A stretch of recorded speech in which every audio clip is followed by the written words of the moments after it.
गाजी ये तेरे पुरिसरार बंदे जिन्हें तूने बख्शा है ज़ोक़े खुदाई। तारिक बिन ज़ियाद, फ़ातेह उंदलस, आलमे इस्लाम का एक दरख्शां सितारा।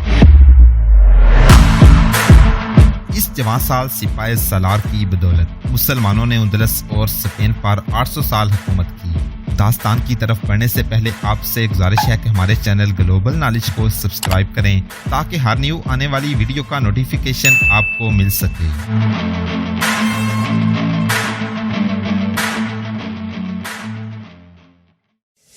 तारिक बिन ज़ियाद की नजरें उस खुले हुए दरवाजे पर लगी हुई थीं, जिसमें से मरीना ये कहती हुई निकल गई थी, मैं अब आजाद हूँ, मैं अब आजाद हूँ। तारिक के चौड़े माथे पर शिकने पैदा होने लगी। यकीनी तौर पर कोई नहीं बता सकता कि वो क्या सोच रहा था। वो यही सोच रहा होगा कि ये कैसी अजीब औरत है, अगर ये इस यहूदी साहिर को कत्ल ना करती तो।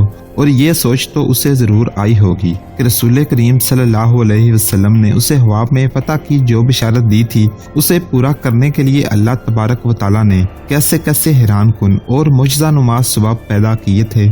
एक आबरू बहता औरत ने जो मुसलमान भी नहीं थी और जो इस्लाम की सबसे ज्यादा खतरनाक दुश्मन कौम यहूदी की फर्द थी, अपनी ही कौम के एक साहिर को कत्ल कर डाला था कि उसने मुजाहिदीन इस्लाम को जादू से बेकार और मफलूज करने की कोशिश की थी। तारिक बिन ज़ियाद के चेहरे पर संजीदगी और गहरी सोचों के तासुरात गहरे होते चले जा रहे थे कि उसे बाहर 3-4 आदमियों की बातों की आवाजें सुनाई दी और दरबान खुले हुए दरवाजे में आन खड़ा हुआ। अपने कुछ आदमी सिपा सलार से मिलने की इजाजत चाहते हैं।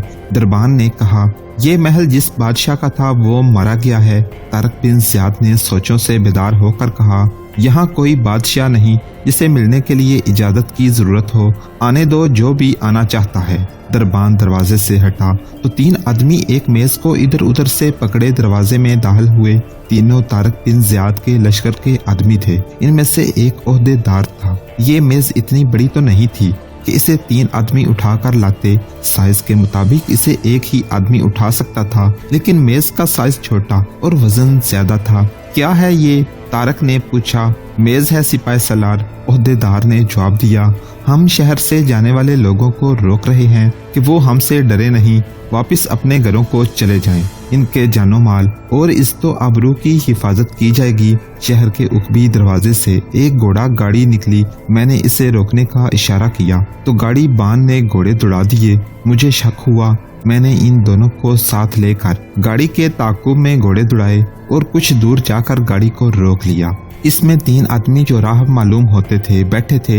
इनके पास ये मेज थी, ये सोने की बनी हुई है। मैंने इन राहबों से पूछा कि मेरे इशारे पर रुके क्यों नहीं। उन्होंने जवाब दिया कि इस मेज को बचाने की खातिर नहीं रुके। मैंने इन्हें वापस चलने को कहा। उन्होंने मेरी मिन्नत समाजत शुरू कर दी। कहने लगे कि ये मेज मुकद्दस और मुतबर्रक है, इसलिए इसे वो गैर मजहब के किसी आदमी के हवाले नहीं करना चाहते। मैं इन्हें साथ ले आया हूँ, इन्हें अंदर बुलाओ। तारिक बिन ज़ियाद ने कहा। तीनों राहिब आ गए। अगर ये मेज सोने की है तो बहुत ही कीमती है। तारिक ने कहा, मैं तुम्हारी इज्जत करता हूँ कि तुम मजहबी पेशवा हो, लेकिन ये मेज वापस नहीं दूंगा। ये मेज मुकम्मल तौर पर सोने की बनी हुई है। एक राहब ने कहा, और इसके इर्द गिर्द और इसके पायों में हीरे और नायाब मोती ज़मर्द चढ़े हुए थे।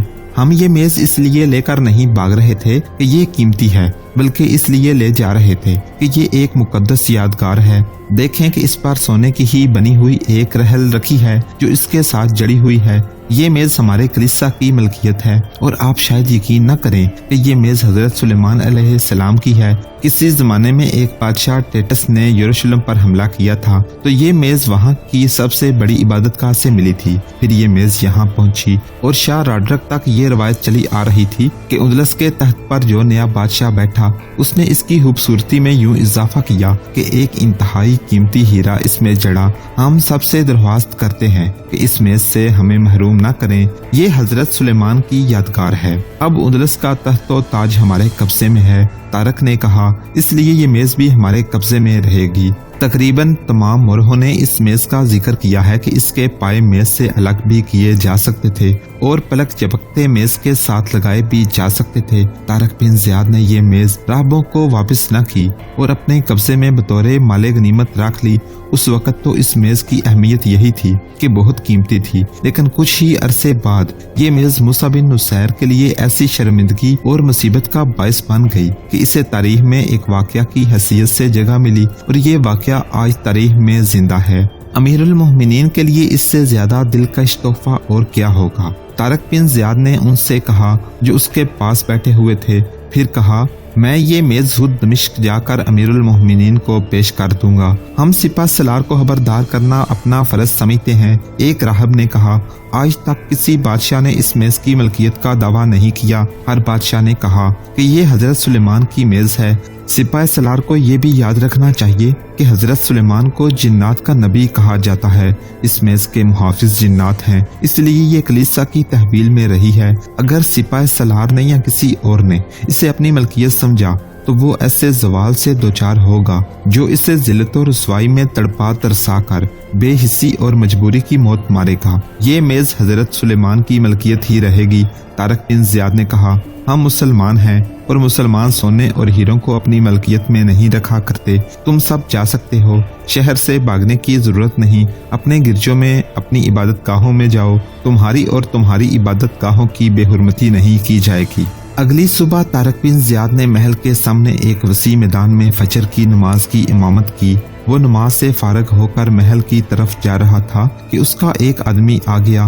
ये एक जिम्मेदार हाकिम था जो एलची के फराइज सरंजाम देता था। तारीख में इसका नाम अदरीस अबुल कासिम आया है। वो कहीं दूर से आया था। इब्ने ज़ियाद, उसने तारक बिन ज़ियाद से पूछा, क्या तुझे मालूम है कि अमीर अफ्रीका मूसा बिन नुसैर 18,000 नफरी का लश्कर लेकर उंदलस में आया हुआ है? कब से? तारक ने ऐसे लहजे में पूछा जिसमें हैरत कम और इश्तियाक ज्यादा था। वो कहाँ है?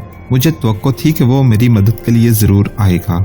उसे इस मुल्क में दाखिल हुए 1 साल होने को आया है। अदरीस अबुल कासिम ने तारक को बताया, कई शहर जिन्हें तूने अपनी सोच और समझ के मुताबिक अभी नजरअंदाज कर दिया था वो उसने ले लिए हैं। जिंदाबाद मूसा बिन नुसैर। तारक ने मुसरत के जोश से नारा लगाया, उसने मेरा काम मुकम्मल कर दिया। मैं उसे अमीर नहीं अपना बाप समझता हूँ और जो शहर तूने फतह किए थे वो हाथ से निकल रहे थे। अदरीस ने कहा, अगर अमीर अफ्रीका को बर वक्त इतला न मिल जाती तो मैं दूना सदूना और करमुना में बगावत हो जाती। बगावत शुरू हो चुकी थी। अमीर मूसा ने बर वक्त कार्रवाई करके इन शहरों को महफूज कर लिया। तारक बिन ज़ियाद की जुबान से मूसा बिन नुसैर के लिए दादो तहसीन के कलमे निकल रहे थे और वो मूसा को अल्लाह का बेचा हुआ फरिश्ता साबित कर रहा था। अदरीस अबुल कासिम तारक को बता रहा था कि मूसा ने और कहां कहां फतूहात की हैं।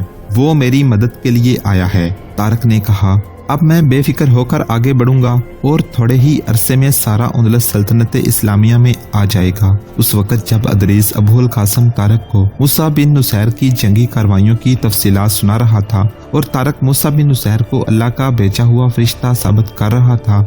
मूसा बिन नुसैर थोड़ी दूर आखिरी पड़ाव में अपने हेमे में बैठा था। उसके पास अहले कुरैश के 2 मुअज़्ज़ज़ अफराद मौजूद थे। एक अली इब्ने अबी लम्ही था और दूसरा हयात इब्ने तमामी। क्या मैं ऐसे हुस्सर और नाफरमान सिपा सलार को माफ कर सकता हूँ? मूसा बिन नुसैर कह रहा था, मैंने इस जंगली बर्बर को हुक्म भेजा था कि जहाँ हो वहीं रुके रहो और आगे ना बढ़ना, लेकिन उसने मेरे हुक्म की परवाह न की और अपनी फौज को 3 हिस्सों में तकसीम करके बड़े बड़े शहर फतह कर लिए हैं। खुद तुलीता में जा बैठा है। कम अज कम तुलीता आपको फतह करना चाहिए था। हयात इब्ने तमामी ने कहा, अब ये मशहूर होगा कि उंदलस बर्बरों ने फतह किया था। मैं अरबों को उंदलस का फातेह बनाना चाहता हूँ। मूसा बिन नुसैर ने कहा, मैं इस तारक बर्बर को सिपा सलारी से महरूम कर दूंगा और ये ख्याल रखना इब्ने नसीर अली इब्ने अबी लम्ही ने कहा, तारक से वो तमाम कीमती चीजें ले लेना जो उसने यहाँ से माल गनीमत में इकट्ठी की है। उसने जरूर सोचा होगा कि ये चीजें वो अमीरुल मोमिनीन को तोहफों में देगा। ये तुम खुद दमिश्क ले जाना। इस तारक बर्बर को आगे ना होने देना ورنہ یہ امیر المومنین کی خوشنودی حاصل کر لے گا۔ رسول اکرم صلی اللہ علیہ وسلم کے وصال کو ابھی 80 برس گزرے تھے۔ آپ کے دور کے کچھ لوگ ابھی زندہ تھے، مگر ان حضور صلی اللہ علیہ وسلم کی تعلیمات دلوں سے محو ہونے لگی تھیں۔ مسلمانوں میں برتری اور کمتری کے پیمانے بدلنے لگے تھے۔ طارق بن زیاد بہت خوش تھا کہ وہ امیر موسیٰ، جسے وہ اپنا باپ سمجھتا تھا، اس کی مدد کے لیے آ گیا ہے، اور موسیٰ اسے آدھا اندلس فتح کرنے پر دل کھول کر خراج تحسین پیش کرے گا۔